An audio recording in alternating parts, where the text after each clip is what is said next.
The first sign that something was wrong was my reflection that I was standing at a coffee shop when the barista smiled and said, "Back again?" Same order as yesterday. I'd never been there before. Before I could answer, I saw her, standing near the door. She looked exactly like me. Same hair, same scar near the eyebrow, even the nervous way I twisted my ring. Our eyes met. She turned pale and rushed out. That was the moment my life started collapsing. At first, I thought I was imagining things. But then my friends began acting strange. One of them accused me of lying about conversations I never had. Another asked why I had ignored them all week. Then my boss called me in. "You already resigned yesterday," he said coldly. "I didn't." I replied that he slid a paper across the desk that IT was my signature. Perfect. Identical. That I walked out shaking, knowing one thing for sure. Someone was living my life. That night, I followed her. She entered my apartment, that apartment that I watched from the hallway as she laughed on my couch, answering my phone, scrolling through my messages like they belonged to her.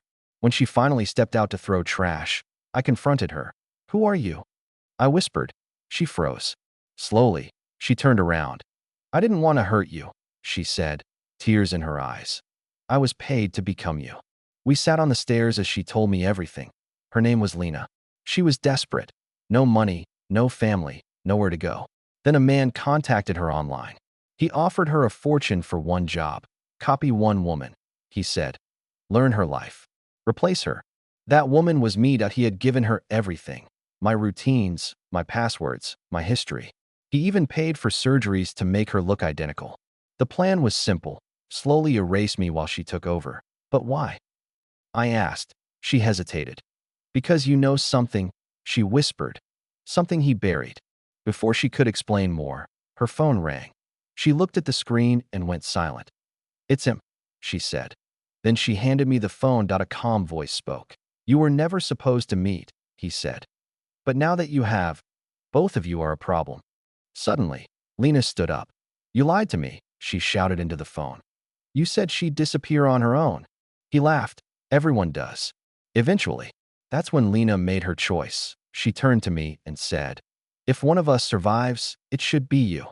Before I could stop her, she ran into the street, straight into oncoming headlights. The scream, the crash, the silence. By the time I reached her, it was over.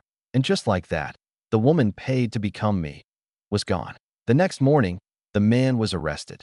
Lena had secretly recorded every conversation, every payment, every threat.